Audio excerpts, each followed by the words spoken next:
Haloo vittu, me venataan tästä pihalla. Vittu mulle 30 € auki, sun piti maksaa kun tukipäivä. Mä oon 3D printannut rynkyn vittu. Jos sä tuut tänne, niin mä ammun.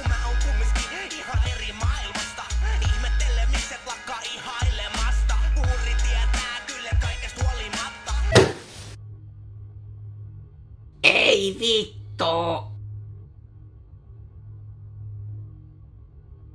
Johannes!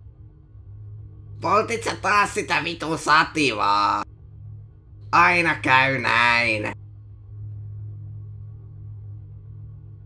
Pistä se rynkky pois, mulla on pakastepizza uudissa.